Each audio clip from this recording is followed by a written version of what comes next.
Hello students, welcome back to this course. Here we just want to talk about continuous GA. As you know that we have explained and we have detailed about the binary GA, and one of the most variants and important variants of GA is the continuous GA, because we have a different problem that are continuous and we have to use a continuous variable. So in this session we just focus on this kind of variant. So let's just get started. For the continuous GA, we have x, which is the member of x this set, and each x would be x1 to x and a var. So, and x as a real problem, or as a continuous problem, would be between x min and x max. So for the binary GA, we just have 0 and 1, but here we have a continuous variable, and it would be between x min and x max. So as you remember that there are two main operators for GA. The first one is crossover and the second one is mutation.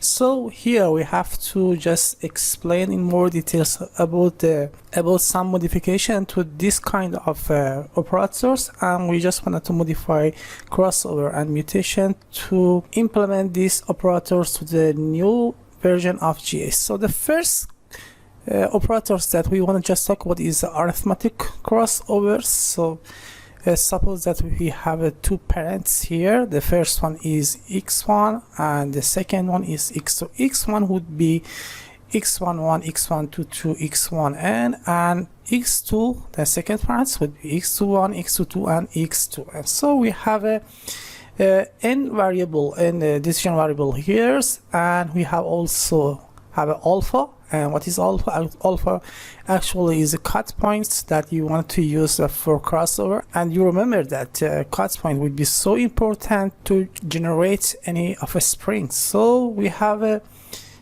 alpha between 0 and 1, and y1 as our first of a string and y2 as a second of a string. So this of a string is just generated based on alpha, x1 and x2. So the first of a string would be generated by this equation, and second of a string would be obtained by this equation. So y1 would be alpha xi plus 1 minus alpha multiple x2, and y2 would be alpha x2 plus 1 minus alpha multiple x1. In general, if alpha would be equal to 0, we want to say that y1 would be x2 and y2 would be x1, and in otherwise, if alpha would be equal 1, we have a y1 would be equal x1 and y2 would be equal x2. So for arithmetic crossover, we have these equations here, and suppose that we have x1 and x2. Since we just wanted to alpha that is between 0 and 1, two of springs y1 and y2 would be between x1 and x2. So if we wanted to explore the beyond this range, we cannot. So a string cannot never speak from this range. There are some problems once we want to employ this approach, because suppose that we have this function here, y would be equal x power 2. So if x1 would be in this area and x2 would be in this area, so we can find the optimal solution, because optimal solution would be here. But in some situation that we have a x1 and x2 in these two area, so in the best possible position, we just want to find this position as our optimal solution. But this is not the case, and the optimal solution would be something like this. So what we have to adopt new strategy to extend our search space. So we can introduce delta here. So minus delta and plus delta would be added to the range of alpha. So, and for upper bound, delta would be added. So alpha would be extended to minus delta to 1 plus delta. So if we just consider delta here, these two parts that are beyond our range would be delta. So it just helps us to find optimal solution. So if delta would be 0.1, we have this range for alpha, and alpha would be between minus 0.0 and 1.1. So our search space would be extended. We can also observe this view in terms of two-dimensional space. So suppose that we have a x1 and x2. So for alpha, which will be between 0 and 1, we just have this search space in this area. If we want to employ this strategy, so alpha would be something like this new area. So our search space would be extended, and it would be possible to find optimal solution. The second operator that we just want to talk about is mutation. As you remember, for mutation, we just use a special solution representation. If we wanted to apply mutation for the binary GA, we just convert some variables 0 to 1 or 1 to 0. So here we just wanted to employ this strategy.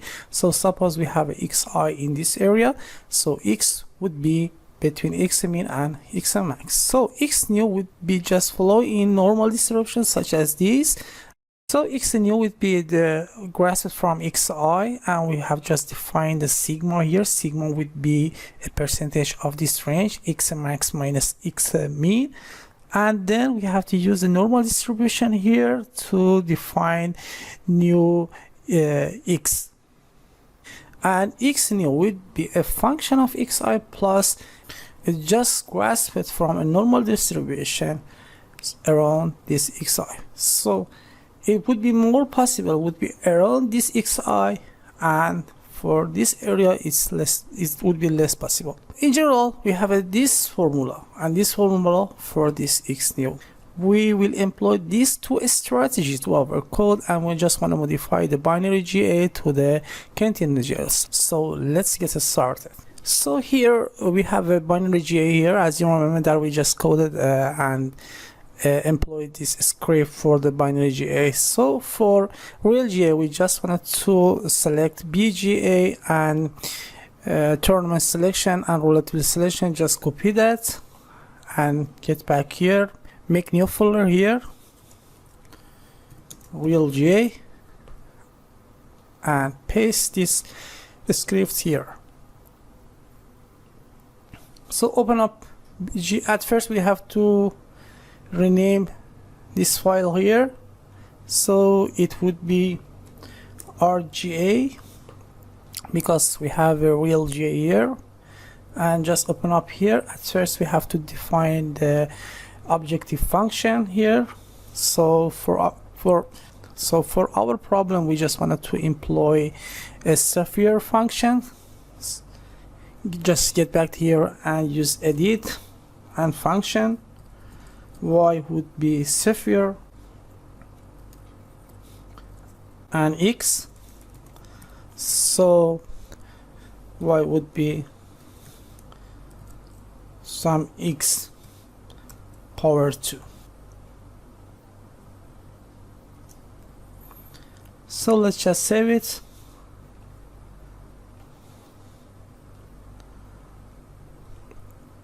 And here we have, for example, x, which is rand, and we have this x, and y would be sphere of x. So we have some problems here, and just modify this part. Sorry for that. Again, save it, and so as you can see, just we have a x here and put x here in this function, and this function is just implemented and applied. So let's get back to our code, and we have a sphere here. Just copy this name of the function, new function, and paste here. So we just reduce the anywhere and nmax here, so npop would be 10, and we have to add the var min and var max as a lower bound and as x min and x max. So var min would be 10 and var max would be varmin would be minus 10 and var max would be 10, and add some comment here.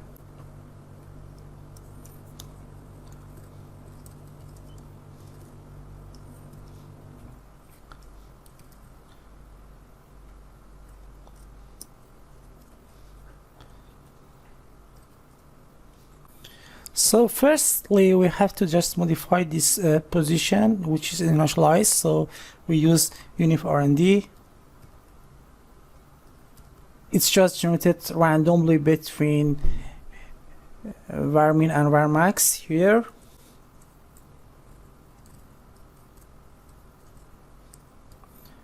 So let's just save it. And let's try this code. So I have here, and as you can see, that's pop. It's just so our position is just initialized. So let's go further, and this is a pop I dot cost, so it just works. And let's just stop our code. This is the first modification of our binary GA. So here we just initialize with the uniform random function. So we just generated randomly between varmin and var max and with this size. So at the next we have to just modify the crossover and mutation. So here we wanted to use crossover to just function. For crossover we have two outputs, y1 and y2, and crossover we have a varmin,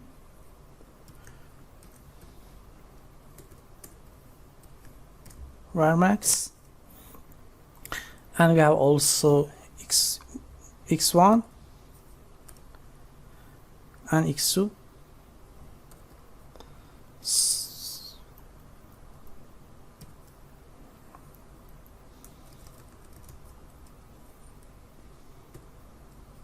We have just generated alpha, and alpha would be something like that. As you remember that alpha would be between minus delta and 1 plus delta, so we have to define delta here. So alpha, this is the alpha, would be unif R&D, which is between delta minus delta and 1 plus delta, with the size of x1 or x2, it doesn't matter which one we wanted to use. So we have a y1 and y2. y1 would be alpha multiple x1 plus, sorry, we just have to dot multiple x2 and alpha.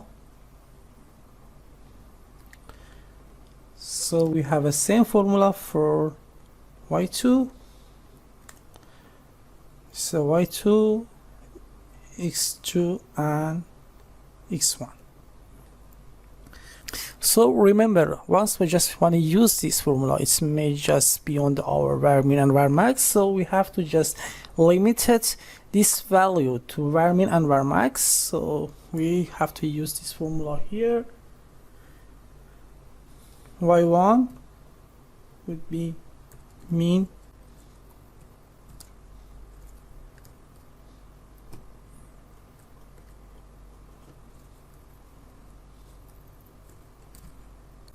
and the same formula would be applied to y2.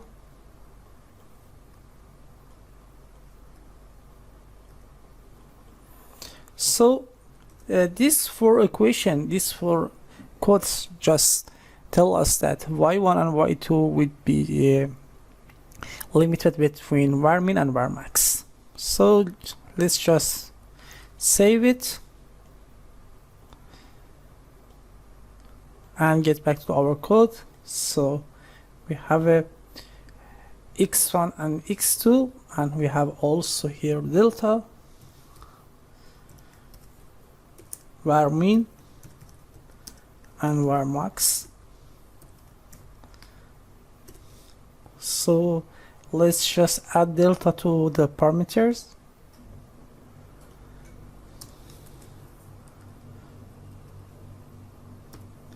We have a delta here which we equals 0.1. So delta just defined in our code, and let's just, we have some problems here because delta just is not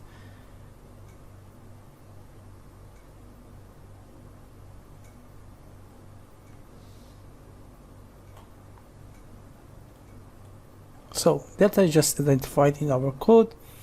Let's just try it and see what happened. So it would be x1, x2, delta, var min and var max. So this is a alpha which is just generated between minus delta and 1 plus delta with this size x1, and this would be for y1 and y2, and this for lines just ensure us that y1 and y2, the two offsprings, would be just limited between var min and var max. So it works very nice. And we just here just wanted to evaluate cost function. So we have a pop-c here, and as you can see it's just evaluated, so it works. So let's just stop the code. In the next step we have to modify the mutation. So this is a crossover, and you just use a edit and generate a new function for a mutation. Function y mutate x, and remember we have a RMU, rate of mutation, and we have a var min and var max. So and firstly we have to determine the number of variables. So n would be nominal x,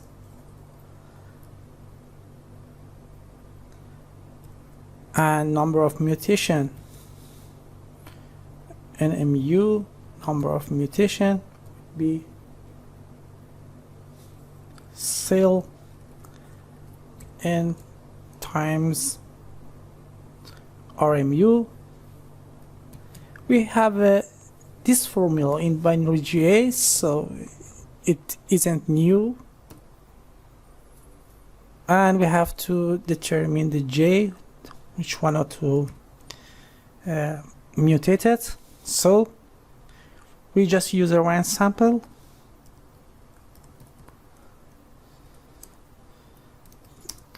and with these numbers here.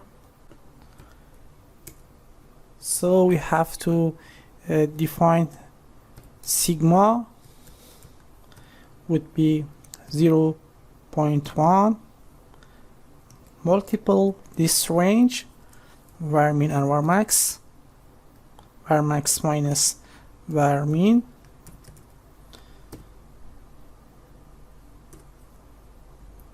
So we just wanted to just search around this range for the sigma, and at the end we have to use this formula here. Y would be equal to x, and yj, selected j here, would be xj plus sigma multiple rand n. Remember we just use normal distribution, so we use the rand in here.